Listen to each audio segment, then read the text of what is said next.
जय हिंद साथियों, आप सभी का स्वागत है ज्ञानपीठ जीके पॉइंट के इस यूट्यूब चैनल पर। दोस्तों, उत्तर प्रदेश पुलिस भर्ती 2023 के लिए जो स्टैटिक जीके का पोर्शन दिया गया है उसकी तैयारी के लिए हम जीके का एक और मॉक टेस्ट लेके आए हैं। मॉक टेस्ट 1 है ये, ठीक है दोस्तों। तो उत्तर प्रदेश कांस्टेबल भर्ती को ध्यान में रखते हुए हम शुरू करेंगे स्टैटिक जीके का सेट नंबर 1। 20 प्रश्न इस सेट में है, तो आइए इनका अभ्यास करते हैं। बहुत कुछ जानने को मिलेगा। तो पहला प्रश्न आपकी स्क्रीन पर क्या कहता है दोस्तों? कहा गया है कि झाली लोक नृत्य किस राज्य से संबंधित है। दोस्तों, झाली लोक नृत्य संबंधित है, इसका सही जवाब होगा आपका ऑप्शन बी, हिमाचल प्रदेश। झाली लोक नृत्य ये हिमाचल प्रदेश का है, इम्पोर्टेंट है, याद रखिएगा दोस्तों। हिमाचल प्रदेश का एक नृत्य और पूछा जाता है, नाटी नृत्य, ये भी हिमाचल का है। एक चोलम्बा, याद रखिएगा आप, चोलम्बा लोक नृत्य, तो ये भी आपका हिमाचल प्रदेश का नृत्य है। तो नाटी, झाली और चोलम्बा ये नृत्य हिमाचल प्रदेश के हैं। दोस्तों, हिमाचल प्रदेश की राजधानी क्या है? शिमला है। और भारत में जो केंद्रीय आलू अनुसंधान केंद्र है, केंद्रीय आलू अनुसंधान केंद्र, ये आपका शिमला में है। हिमाचल की कैपिटल शिमला में आलू अनुसंधान केंद्र है। दोस्तों, यहाँ पे लिखा गया है मध्य प्रदेश। मध्य प्रदेश का एक डांस बड़ा फेमस है, मांच और मटकी। मांच और मटकी ये किस राज्य के डांस हैं? मध्य प्रदेश के। राजस्थान का आप याद रखिएगा, कालबेलिया, बहुत फेमस डांस है राजस्थान में ये कालबेलिया।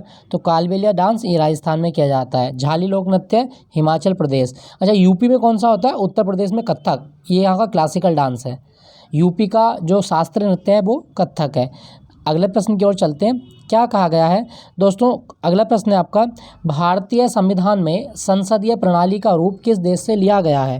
दोस्तों, भारत की जो संसदीय व्यवस्था है जिसमें द्विसदनीय व्यवस्थापिका आप देखते हैं, ठीक है, बाई कैमरल लेजिस्लेचर, तो इसका प्रावधान कहाँ से लिया? सही जवाब होगा आपका ऑप्शन बी तो बिल्कुल भी नहीं है, ऑप्शन सी ब्रिटेन। भारत में जो संसदीय प्रणाली है वो ब्रिटेन से ली गई है।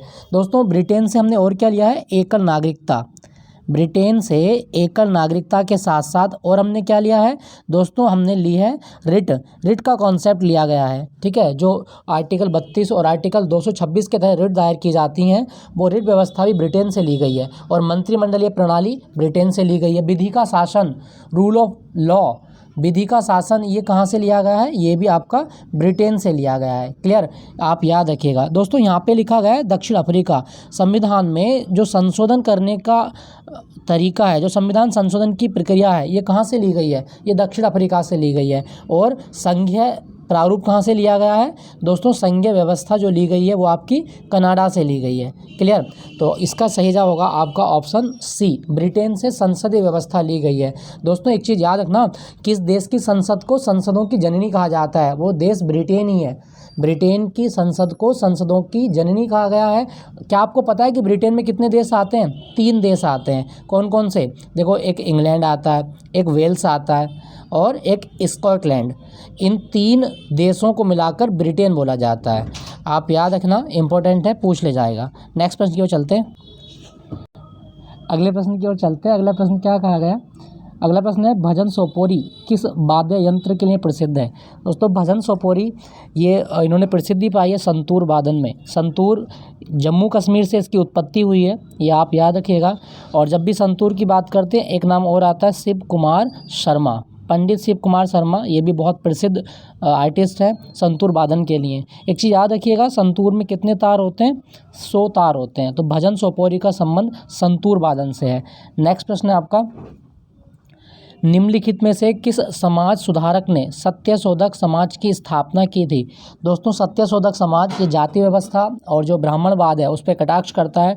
तो सत्यशोधक समाज की स्थापना की ज्योतिबा फूले ने। ज्योतिबा फूले इसका सही जवाब है। दोस्तों, ज्योतिबा फूले की एक किताब भी है और वो किताब का नाम है गुलामगिरी, और ये मराठी भाषा में लिखी गई है। ज्योतिबा फूले की पुस्तक गुलामगिरी मराठी भाषा में लिखी गई है। दोस्तों, यहाँ पे लिखा गया आपका एक नाम दयानंद सरस्वती, ये आर्य समाज के संस्थापक हैं। और दयानंद सरस्वती को भारत का मार्टिन लूथर कहा जाता है। ये भी आप याद रखना, भारत का मार्टिन लूथर दयानंद सरस्वती को कहा गया है। क्लियर, यहाँ पे एक राजा राम मोहन राय राजा राम मोहन राय ये ब्रह्म समाज के संस्थापक हैं, ये भी आप याद रखना। भारत में पुनर्जागरण का अग्रदूत वो राजा राम मोहन राय को ही कहा जाता है। तो इसका सही जवाब होगा आपका ऑप्शन डी, ज्योतिबा फूले सत्यशोधक समाज के संस्थापक माने जाते हैं। नेक्स्ट प्रश्न है आपका, a long walk to freedom किसकी आत्मकथा है? A long walk to freedom किसकी आत्मकथा है? दोस्तों इन्हें अफ्रीका का गांधी कहा जाता है। तो सही जवाब होगा आपका ऑप्शन बी, नेल्सन मंडेला की आत्मकथा का शीर्षक है a long walk to freedom. Mandela को भारत रत्न किस वर्ष मिला था? तो 1990 में मंडेला को भारत रत्न दिया गया और ये भारत रत्न प्राप्त करने वाले दूसरे विदेशी व्यक्ति हैं। ये आप याद रखिएगा। पहले कौन थे? तो वो थे खान अब्दुल गफ्फार खान। दोस्तों यहाँ एक ऑप्शन में लिखा गया है एडोल्फ हिटलर। हिटलर की आत्मकथा का नाम क्या है? Mean camp. मीन कैंप ये हिटलर की आत्मकथा का नाम है, ये आप याद रखिएगा। ठीक है दोस्तों, गांधी जी की किताब है माई एक्सपेरिमेंट विथ ट्रुथ, सत्य के साथ मेरे प्रयोग। तो इसका सही जवाब क्या होगा? A long walk to freedom, Nelson Mandela, option B. Next प्रश्न की ओर चलते हैं। मल्लिका साराभाई कौन से शास्त्रीय नृत्य से जुड़ी हैं? सही जवाब होगा दोस्तों इसका ऑप्शन बी, कुचिपुड़ी और भरतनाट्यम। मल्लिका साराभाई 2 क्लासिकल डांस करती हैं, भरतनाट्यम इसकी उत्पत्ति कहाँ से हुई है? तमिलनाडु से। और कुचिपुड़ी ये आंध्र प्रदेश से उत्पन्न हुआ है। आंध्र प्रदेश में एक गांव है कुचिपुड़ी, उसके नाम पर इसका नाम कुचिपुड़ी पड़ा है।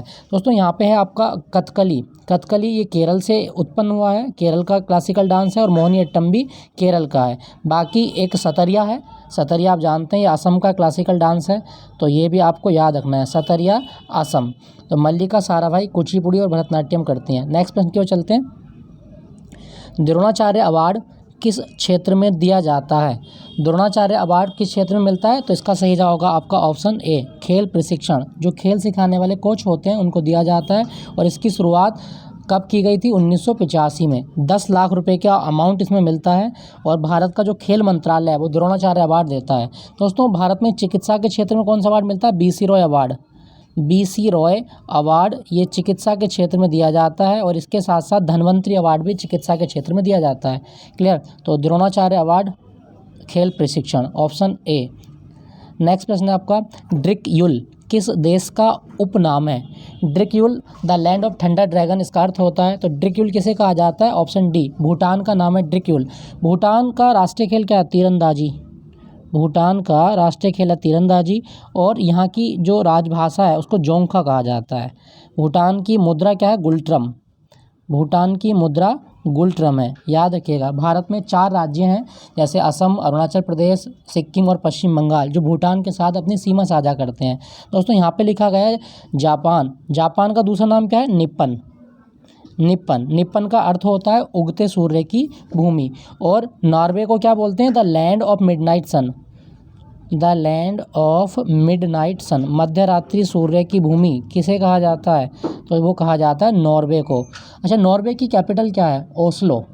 नॉर्वे की राजधानी है ओस्लो, ये आप याद रखना। यहाँ पे हर साल शांति का नोबेल मिलता है। तो आपका जवाब था भूटान। ड्रिकयुल भूटान का नाम है। नेक्स्ट है आपका, संगदफू किस राज्य की सबसे ऊंची चोटी है? दोस्तों संगदफू जो चोटी है ये आपकी किस राज्य की है? तो सही जवाब होगा आपका ऑप्शन सी, पश्चिम बंगाल। पश्चिम बंगाल की सबसे ऊंची चोटी का नाम है संगदफू। और ये नेपाल और पश्चिम बंगाल की सीमा पर स्थित है। तो नेपाल और वेस्ट बंगाल की सीमा पर स्थित है संगदफू। अच्छा, पश्चिम बंगाल में ना आप एक चीज़ याद रखना, यहाँ पर सुंदरवन नेशनल पार्क है जो दुनिया के सबसे बड़े मैंग्रोव माने जाते हैं। तो सुंदरवन नेशनल पार्क कहाँ पर है? पश्चिम बंगाल में। और ये एक डेल्टा भी है, ठीक है। और पश्चिम बंगाल में जल्दापारा नेशनल पार्क भी है। जल्दापारा नेशनल पार्क और गोरुमारा नेशनल पार्क, दोनों आप याद रखिएगा। दोस्तों यहाँ पे लिखा गया है महाराष्ट्र। महाराष्ट्र की सबसे ऊंची चोटी का नाम क्या है? कलसूबाई। महाराष्ट्र की सबसे ऊंची चोटी का नाम है कलसूबाई। ये बड़ा इंपॉर्टेंट है, पूछा जाता है। तो इसका सही जवाब क्या होगा? संगदफू, पश्चिम बंगाल। नेक्स्ट प्रश्न की ओर चलते हैं। दिवेही, दिवेही किस देश की राजभाषा है? दोस्तों ये पैट के एग्जाम में भी क्वेश्चन आया था। तो दिवेही राजभाषा है आपकी मालदीव की। ऑप्शन बी, दिवेही भाषा मालदीव की राजभाषा है। मालदीव ये हिंद महासागर में स्थित है और इसकी राजधानी क्या है? माले, आप याद रखिएगा। अच्छा, श्रीलंका की राजभाषा क्या है? सिंगली। श्रीलंका की राजभाषा सिंगली है। और Dhivehi Maldives, B, option B इसका सही जवाब है। नेक्स्ट प्रश्न की ओर चलते हैं। राष्ट्रीय अंतरिक्ष दिवस भारत में किस तिथि को मनाया जाता है? तो दोस्तों भारत में अंतरिक्ष दिवस 23 अगस्त को होता है। 23 अगस्त यानी कि ऑप्शन बी इसका सही जवाब है। और यहाँ पे है 23 जनवरी। भारत में पराक्रम दिवस सुभाष चंद्र बोस की जयंती के रूप में मनाया जाता है 23 जनवरी को। और भारत में किसान दिवस कब होता है? 23 दिसंबर को। किसान दिवस 23 दिसंबर, ये आप याद रखिएगा। अच्छा, भारत में विज्ञान दिवस कब होता है? 28 फरवरी को भारत में विज्ञान दिवस होता है। तो आपका सही जवाब होगा अंतरिक्ष दिवस 23 अगस्त, ऑप्शन बी। नेक्स्ट है आपका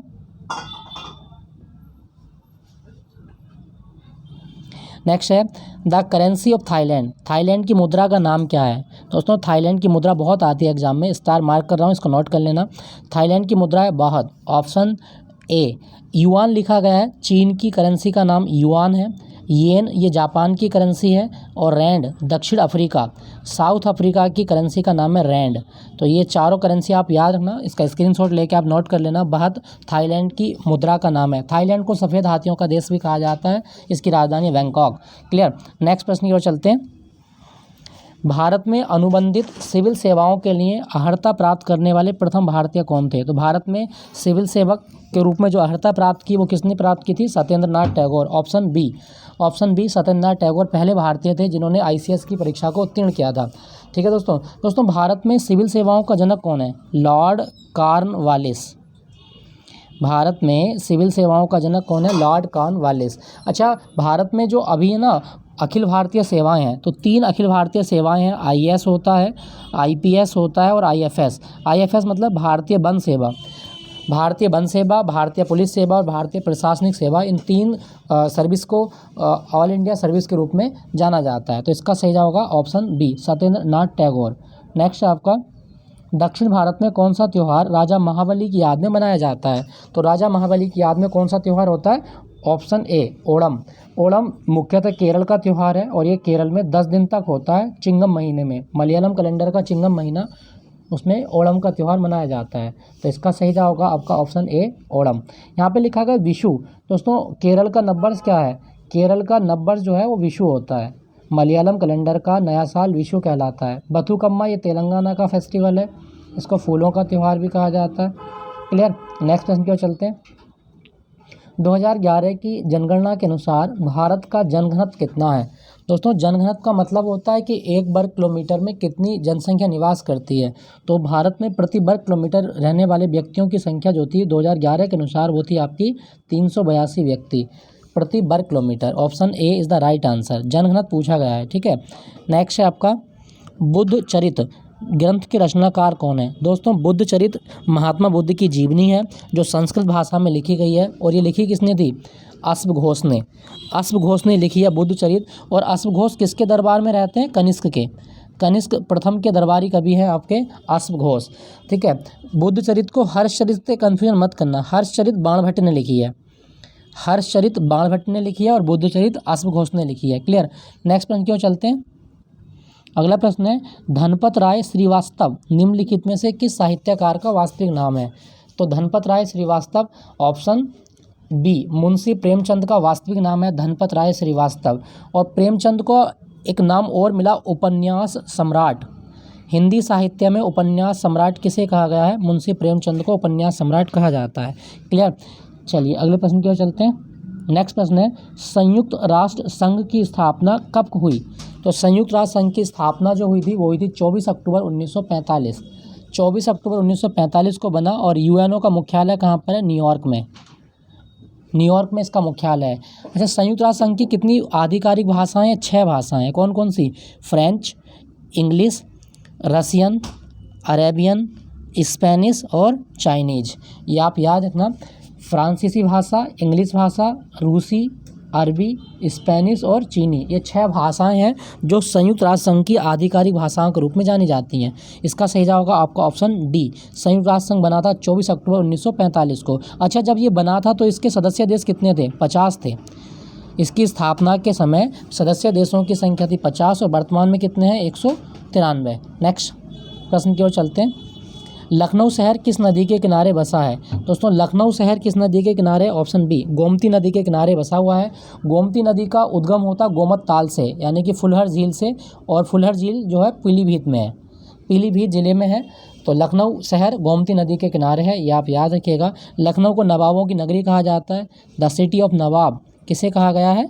जवाब होगा आपका लखनऊ को कहा जाता है the city of Nawab. Clear. Next प्रश्न की ओर चलते हैं। दोस्तों यही थे आज के 20 प्रश्न। Thank you for watching Jnanpith GK point. अगर ये सेशन आपको अच्छा लगा हो तो सेशन को लाइक ज़रूर कीजिएगा, अपने दोस्तों के साथ शेयर करें और कमेंट ज़रूर कीजिएगा। आपका कमेंट मेरे लिए मोटिवेशन होगा। तो मिलते हैं फिर अगले मॉक टेस्ट के साथ। Thank you for watching Jnanpith GK point.